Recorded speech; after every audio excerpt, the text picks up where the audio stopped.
This is the 2024 Toyota RAV4 Hybrid. Now, it is available in a gas, but the hybrid gives you better fuel economy, and this is the Woodlands Edition, so it has some pretty cool features, great look.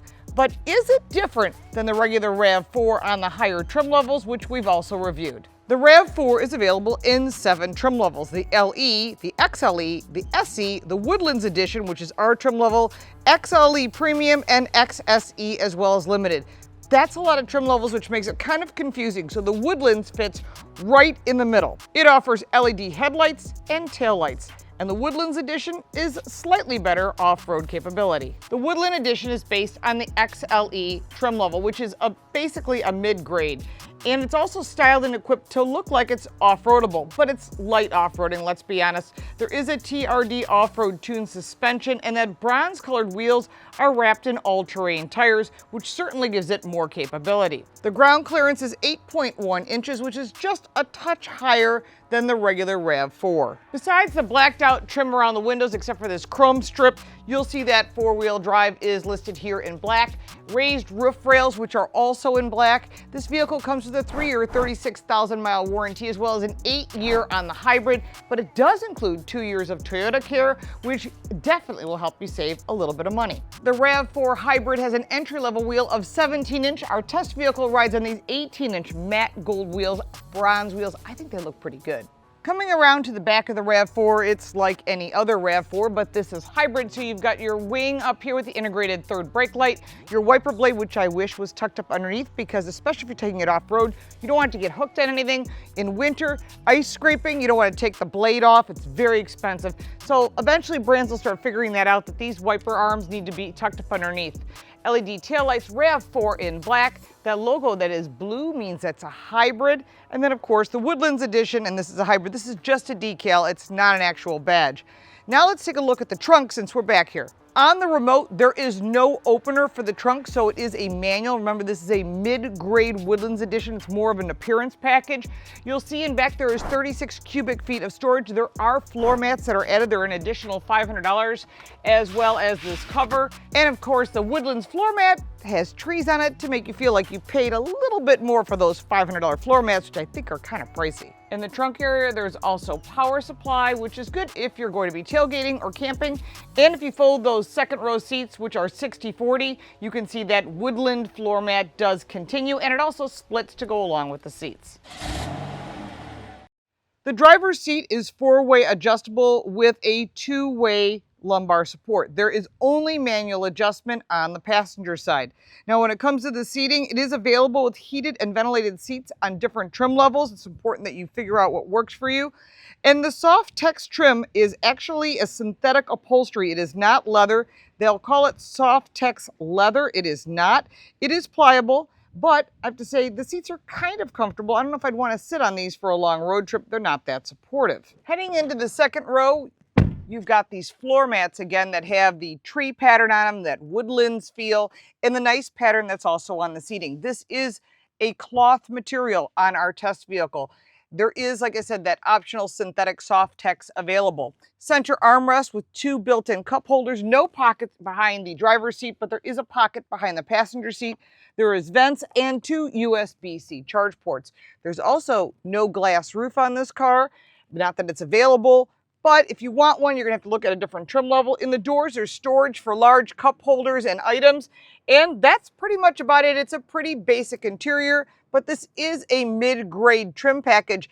And you may not need all this. If you want a vehicle to get you from point A to point B and do some light off-roading, this is actually a really great choice. Under the hood of the RAV4 Hybrid, it has more power than the regular model and boasts excellent fuel economy. The Woodlands Edition gets 37 miles to the gallon combined, and all trim levels are powered by a 2.5-liter 4-cylinder engine paired with an electric motor and a continuous variable automatic transmission known as a CVT. I am not a CVT fan, so it's important that you make a decision on how it drives for you.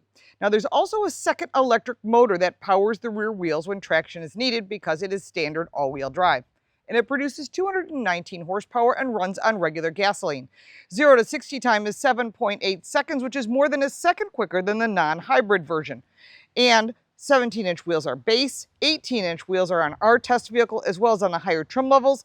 They are TRD tuned suspension, and there are multiple drive modes. One of the things I like about the RAV4 Hybrid is the fact that it has pretty good pickup. Now, it's not a race car, I get that, but what it does offer is reasonable acceleration and good balanced brakes and a comfortable ride. First off, you got your gauges in front of you. On the left side, you have an actual gauge that has power, eco, and charge because it's hybrid and you've got that electric motor. When you do need that all-wheel drive, it will engage that second motor, so you're gonna get really good traction.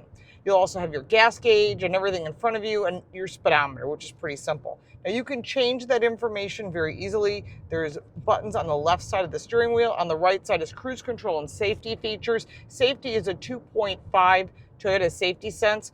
That is pretty much going to give you everything. Rear cross traffic alert. It's got a backup camera, which is really nice. On the higher trim levels, you'd certainly want to get that around view camera because visibility is key to being able to see what's going on around you. So let me talk to you about a beef I have with this center screen. When you go to the navigation screen, it says Experience Drive Connect. In other words, it is a subscription service for navigation. Yes, there's wireless Apple CarPlay and Android Auto, but I don't always want to hook up my phone, especially if I kind of want to just know where something is. Well, there's a fee for that. And I don't like when brands nickel and dime you to death, and I'm hoping that Toyota can change that, which they can. They can change it super simply, and then suddenly it's no longer a subscription.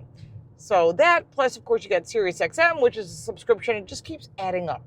It makes owning a car more expensive. Oh, you want Wi-Fi? Oh yeah, well there's a subscription for that too. Those are the kind of things that really frustrate me. And BMW tried that with their heated seats. Oh, heated seats are extra.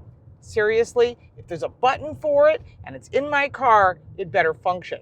Now there are heated seats in this car, 2-stage high and low. There is a heated steering wheel. Not a fan of this vinyl-y steering wheel. I'm not sure what it is. It's kind of weird. It's like fake leather stitched. Don't stitch vinyl for me. Either make it vinyl or make it leather or make it something else. I don't know. There's something about the steering wheel I find kind of different. Further down, you've got AM radio, which I do appreciate the fact that they've kept that in. You've got your car connections here. You just press the button, and of course your settings, which will just give you the information that you need. This is a pretty quiet car actually because of the hybrid motor. So you really don't even hear it start up. You don't hear like the neighbor will start up their car and you'll hear it. You're not going to hear it with this. Super quiet, which is good for having a conversation with people because some of these cars are louder. I like loud cars. That's my personal choice. But for a daily driver, it doesn't have to be that way. And Toyota's made it really nice and quiet, insulated the windows. I mean, on a mid-level car at this price point, and we'll talk about that at the end of my pros and cons, I think they did a really nice job making this a balanced vehicle. Further back in the technology space, you've got your shifter, which is a standard Prindle. Let's try our U-turn here. Full lock. How are we doing? Let's see. Oh, wow. Much better than a lot of the competitors. Nice tight U-turn, which I love to do it there. So every car is at the same location. And one thing I find is that most cars you got to put it back in reverse, and you don't have to do that on this vehicle. So that's kudos to RAV4 for having a tight turning radius. But overall, there's a few other little places for storage in the front, both on the driver's side and the passenger side for your sunglasses, your remote control, your keys, whatever it is you want to toss there. There are different drive modes, which includes a trail drive mode. Like I said, this is light off-roading. I mean, I know they have a TRD. If you want serious off-roading, you get yourself a Tacoma. Look at the TX or some of the other cool vehicles that they offer. They offer a lot of great true off-road vehicles. Further back, 2 big cup holders. There's also storage in the door for cup holders. Really appreciate that. Tons of USB-C connections, both in back and in the center console. There is a USB-A and a regular outlet here in the front. I think they did a nice job. Just everything about this car, considering the price point. Again, there are some few negatives, and we'll talk about that in the end. There are some pros and cons when it comes to the Woodland Edition of this hybrid RAV4. On the plus side, excellent fuel economy, which is really the big reason you would buy this vehicle. Smooth ride quality, as well as plenty of cargo space compared to its competitors. On the negative side, the front seats lack comfort for longer trips, but that's pretty much normal in this price point. And I kind of wish there was lumbar on the passenger side, and I'm really not a fan of the navigation being on subscription when it's been included in the past all along. On the negative side, I kind of wish the seats were more comfortable and there was some power or lumbar available on the passenger side, and I'm really not a fan of navigation being subscription based. To me, it just feels like you're nickel and diming me to death. Yes, I can use Apple CarPlay or Android Auto, but that's not the point. When you're buying a car in this price category, navigation should be included. When you're talking about competitors, there is a very long list, starting with the Mazda CX-50, which I think is a really direct competitor, especially when you're talking about a light off-roading type vehicle, the Mazda CX-5, the Honda CRV, the Kia Sportage Hybrid, Hyundai Tucson Hybrid, the Nissan Rogue, Chevrolet Equinox, Subaru Forester, Ford Bronco Sport, and the Volkswagen Tiguan. And there are some others that cross over, but those are really the core vehicles that are direct competitors to the RAV4 Hybrid. Now let's talk about the price. Starting price is $34,695. Our vehicle had a few options, bringing it up to $37,470. That included destination and delivery. So that would be the actual price of the vehicle, is what the window sticker would say. I'm sure you have some additional questions on the 2024 Toyota RAV4 Hybrid. It doesn't have to be specifically on the Woodlands Edition, but about the full lineup, because we've reviewed all of them on our channel.